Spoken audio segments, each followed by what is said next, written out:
Captain Sarah Martinez adjusted her uniform for the third time that morning, knowing it wouldn't make any difference. The other pilots at the NATO air base in Estonia had already made up their minds about her. At 28, she was one of the youngest squadron leaders ever assigned to the Joint European Defense Initiative, and definitely the only woman commanding a fighter wing at this particular base.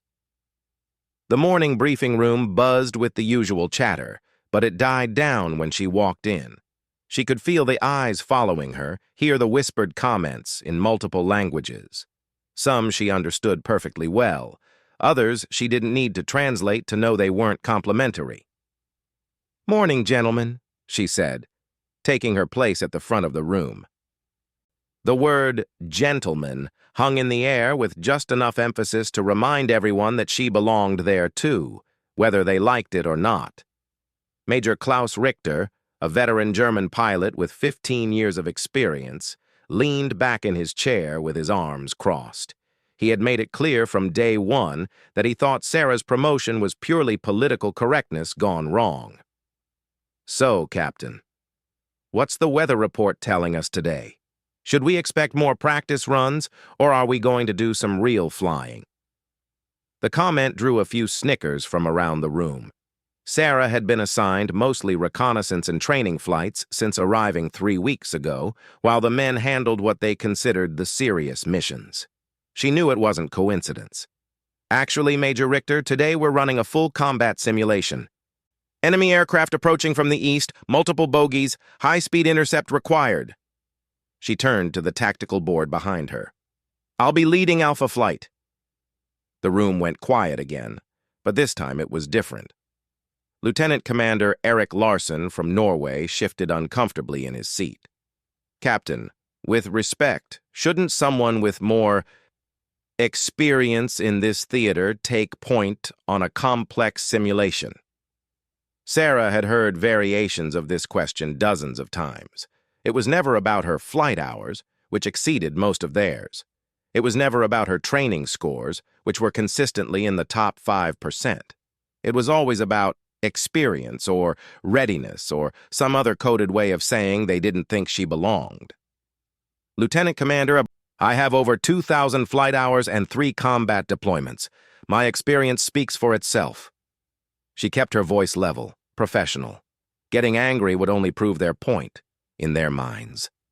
Flight Sergeant Tony Morrison, a British pilot known for his sharp tongue, couldn't resist adding his opinion. "Look, love, nobody's questioning your ability to fly a desk or handle the easy stuff. But when things get serious, when lives are on the line, we need someone who can make the hard decisions without hesitation." The assumption that she couldn't handle pressure made Sarah's jaw clench, but she maintained her composure. She had learned long ago that showing emotion would be interpreted as weakness, proof that women couldn't handle the stress of military aviation. "Sergeant Morrison, I've made plenty of hard decisions. Some of them have saved lives." She paused, letting that sink in. "Today's simulation will determine flight assignments for the next month. I suggest everyone brings their best performance." As the pilots filed out to prepare for the exercise, Sarah caught fragments of their conversations. Some were placing bets on how quickly she would crack under pressure.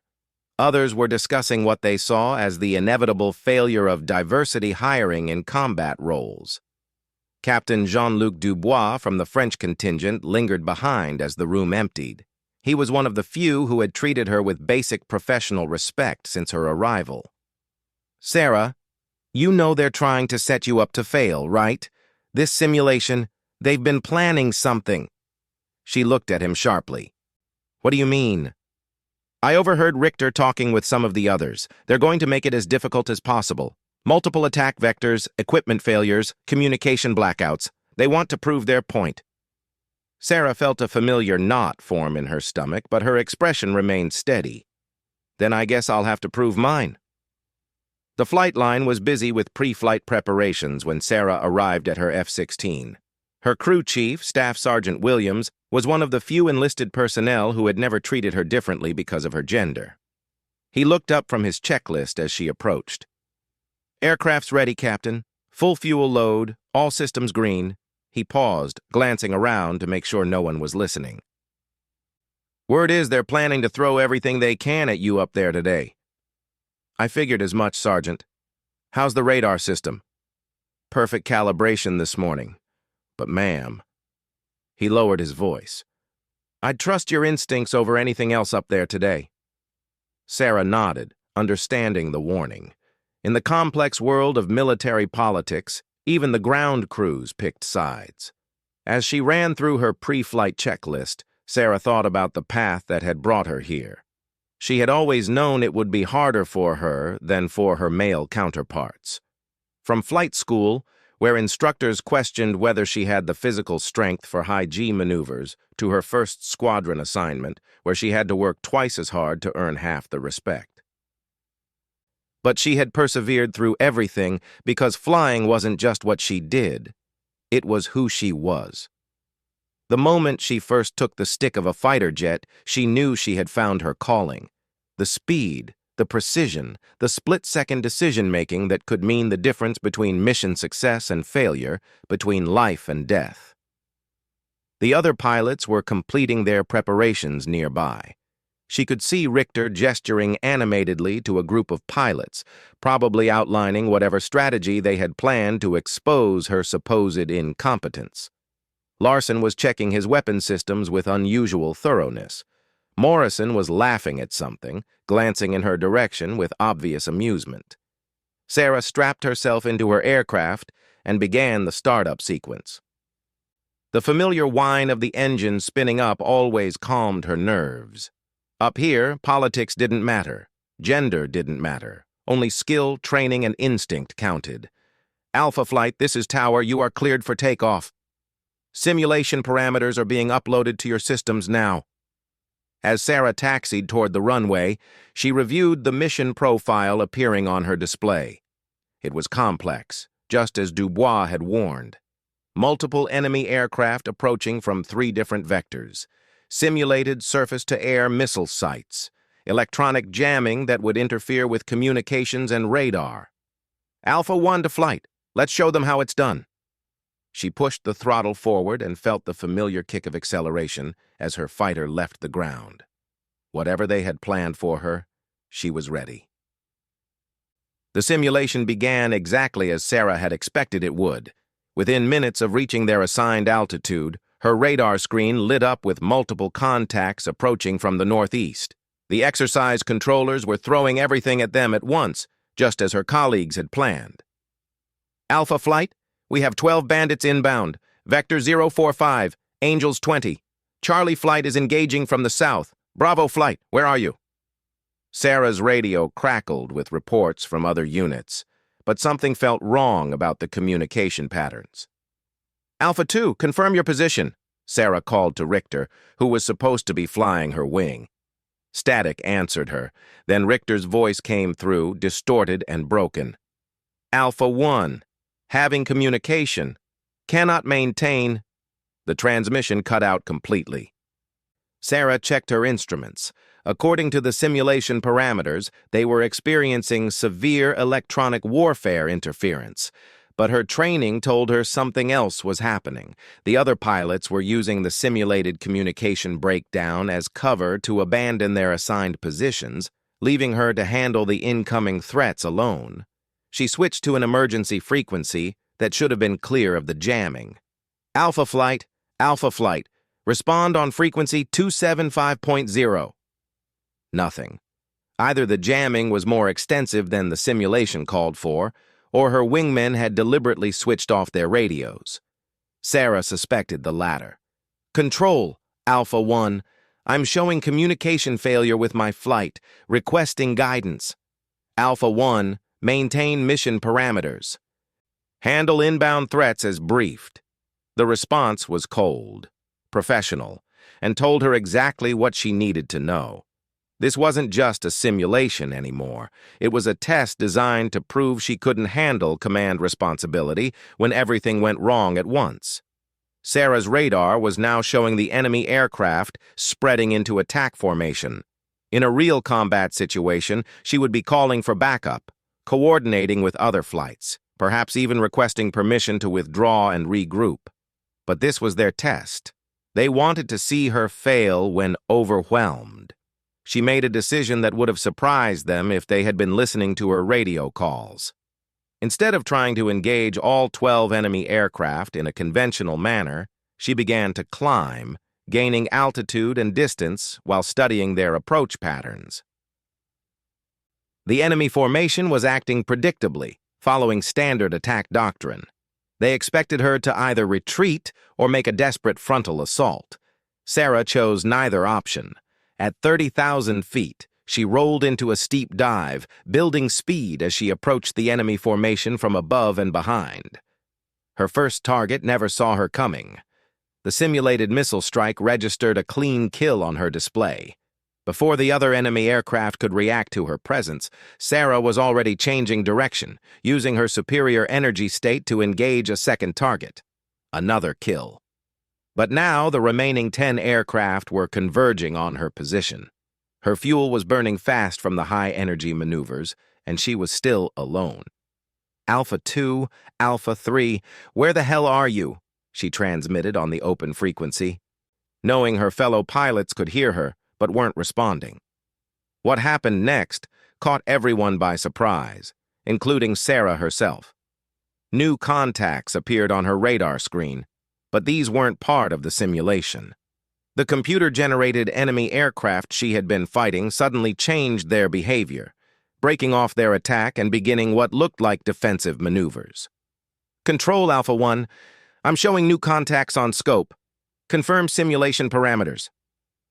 The response came back immediately, and for the first time, there was tension in the controller's voice. Alpha 1, negative on simulation traffic. We show real-world contacts entering the exercise area. All flights terminate simulation immediately and proceed to Vector 180 for separation. Sarah's blood went cold. Real aircraft were approaching the exercise area, and based on their speed and altitude, they weren't friendly visitors. Control, Alpha 1 requesting permission to investigate unknown contacts. Negative, Alpha 1. All flights return to base immediately. But Sarah could see on her radar that the other flights were scattered across a wide area. Richter and the others had broken formation to watch her struggle with the simulation from a safe distance. They were now 15 minutes away from the incoming aircraft. She was the only NATO fighter in position to intercept. Control, Alpha 1. Unknown aircraft are maintaining course toward the base. Request permission to make identification pass. There was a long pause before the response came. Alpha 1, you are cleared to investigate. Maintain safe distance and report. Sarah turned toward the incoming contacts, her heart rate climbing. This wasn't a simulation anymore. These were real aircraft, possibly hostile, approaching NATO airspace during a training exercise when most of the defensive fighters were scattered and low on fuel. As she closed the distance, Sarah could see them on her visual display. 2 aircraft in tight formation, flying fast and low. Their profile looked like Russian Su-27s, though she couldn't be certain at this range. Unknown aircraft, you are approaching NATO airspace. Identify yourself immediately and change course to heading 270. No response. The aircraft maintained their heading directly toward the Estonian airbase. Control, Alpha 1. I have visual contact with 2 military aircraft. Appear to be Su-27s, maintaining course toward base. No response to radio calls. Alpha 1. Maintain visual contact. Do not, repeat, do not engage unless fired upon. Additional fighters are en route. Sarah knew the additional fighters were still 10 minutes away. These unknown aircraft would reach the base before backup could arrive. She also knew that if these were Russian aircraft testing NATO response times, they were getting valuable intelligence about how long it took to scramble effective defenses. She maneuvered into an intercept position, placing her aircraft between the unknowns and the base. At this range, she could see the aircraft clearly. They were definitely Su-27s, and they weren't displaying any civilian markings. Unknown aircraft, this is Captain Martinez, United States Air Force. You are approaching NATO airspace. Turn to heading 270 immediately, or you will be considered hostile. The lead aircraft suddenly changed direction, not away from the base, but directly toward Sarah's position. Her threat warning system activated as the enemy aircraft's radar locked onto her fighter. Control Alpha 1. I'm being painted by hostile radar. Aircraft are turning aggressive, requesting permission to engage. The radio exploded with chatter as every pilot in the exercise area heard the transmission. Sarah could hear Richter and the others desperately trying to reach her position, but they were still too far away. Alpha 1, you are cleared to engage if threatened. Repeat, you are cleared to engage. Sarah's finger moved to the weapons release button as the enemy aircraft continued their approach. Everything she had trained for, everything she had been preparing for throughout her career came down to this moment. The aircraft that her male colleagues had dismissed as incapable of handling pressure was now the only thing standing between a potential enemy incursion and a NATO airbase. The two Su-27s split formation at the last second, one diving low while the other climbed high, attempting to sandwich Sarah between them. It was a classic pincer maneuver, and they executed it with the precision of experienced combat pilots. Sarah's training took over completely. She rolled inverted and pulled into a steep dive, using gravity to build energy, while denying both enemy aircraft a clear shot. Her threat warning system was screaming as both Su-27s tried to lock their weapons onto her rapidly maneuvering fighter. Alpha 1, engaging hostile aircraft, she transmitted, her voice steady despite pulling 6 Gs in the turn. The lead Su-27 had underestimated her reaction time. As it completed its climbing turn to pursue her, Sarah reversed her maneuver and climbed back toward it, closing the distance rapidly. At 2 miles, she fired her first air-to-air missile.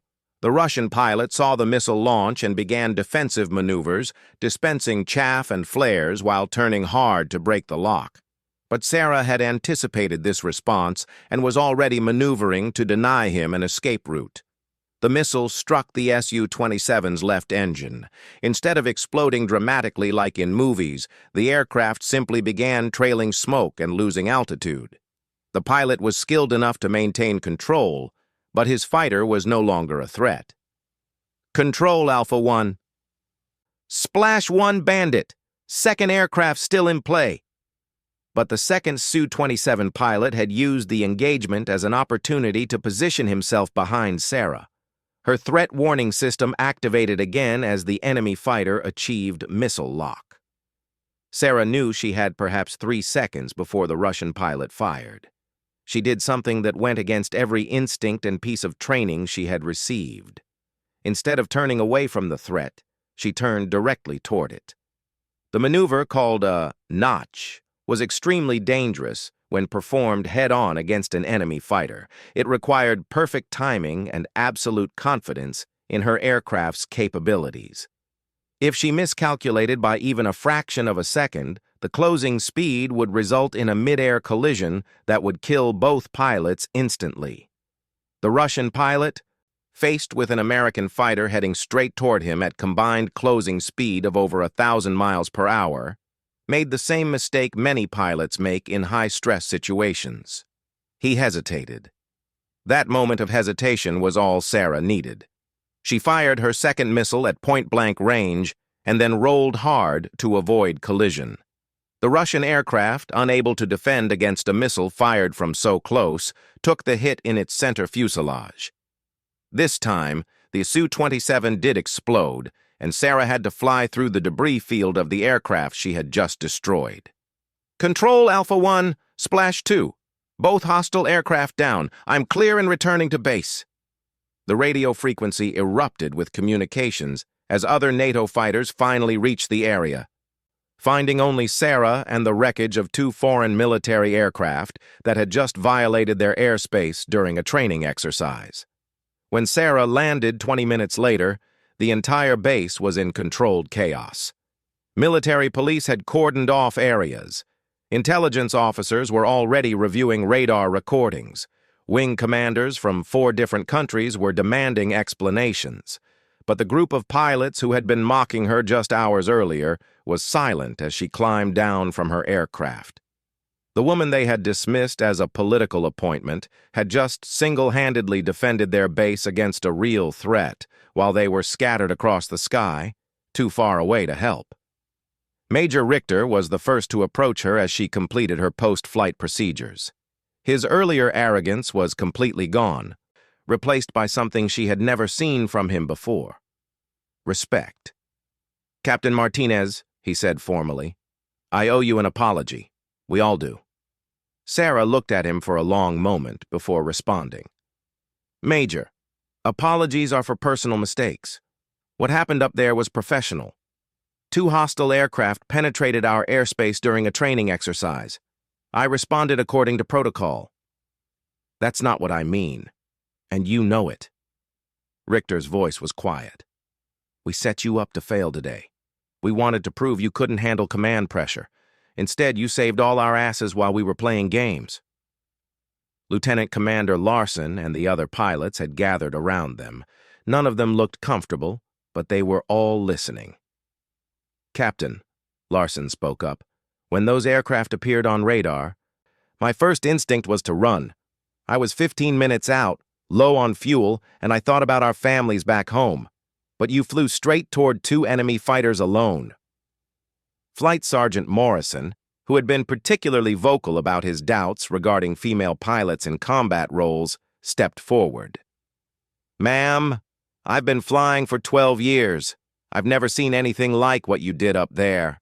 That head-on pass, that takes guts I'm not sure I have." Sarah looked around at the faces of the men who had been working to undermine her credibility just hours earlier. Some looked ashamed. Others looked confused, as if their fundamental assumptions about women in combat had just been shattered. A few looked angry, though whether at themselves or the situation, she couldn't tell. "Gentlemen," she said finally, "I didn't do anything today that any of you wouldn't have done in the same situation. I had the training, I had the position, and I had the responsibility.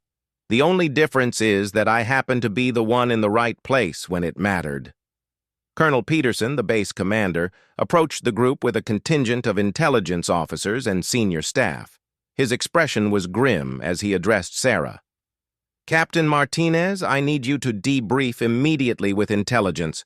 What happened here today is going to generate reports all the way up to NATO headquarters." He paused, looking at the other pilots. "The rest of you will also be debriefed about why our defensive response took so long." As Sarah walked toward the briefing facility, she could hear the conversations starting behind her. The same pilots who had been questioning her competence were now trying to understand how they had misjudged the situation so completely. Captain Dubois caught up with her at the entrance to the building. "Sarah, that was incredible flying up there, but it was more than that. You kept your head when everything went wrong, when the people who were supposed to support you abandoned their positions." Sarah stopped walking and turned to face him. "Jean-Luc, I didn't do this to prove a point to them. I did it because it was my job." "I know that, but you did prove a point, whether you intended to or not. Every pilot on this base is going to think twice before they assume someone isn't qualified based on gender." Over the following weeks, word of the engagement spread throughout NATO air forces. The official reports were classified, but stories have a way of traveling in military aviation circles. The details varied in the telling, but the core facts remained the same. A female squadron leader, isolated and undermined by her own wingmen during what was supposed to be a routine training exercise, had single-handedly intercepted and destroyed 2 enemy aircraft that had penetrated NATO airspace. She had done it while her male colleagues were scattered across the sky, too far away to provide assistance. Major Richter requested a transfer to another assignment shortly after the incident. He never publicly explained his decision, but those close to him said he couldn't reconcile his actions during the exercise with his self-image as a professional military officer. The other pilots who had participated in the plan to embarrass Sarah remained at the base, but their attitudes changed completely. They began seeking her input on tactical problems. They included her in planning sessions that had previously been informal gatherings of the male pilots only.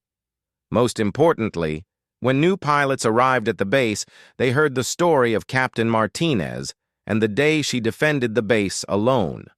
The message was clear. Competence has no gender, and underestimating any pilot based on assumptions rather than performance could have serious consequences. Sarah continued to command her squadron with the same professionalism she had always shown. She never mentioned the incident unless directly asked about it in official capacity. She never used her sudden fame to advance her career or settle scores with those who had doubted her, but everyone on the base knew that when the sirens went off that day, when real danger appeared on the radar screens, it wasn't the pilots who had been mocking her who rose to meet the threat. It was the woman they had dismissed, the officer they had tried to humiliate, who stepped forward and did what needed to be done. The mocking had stopped forever.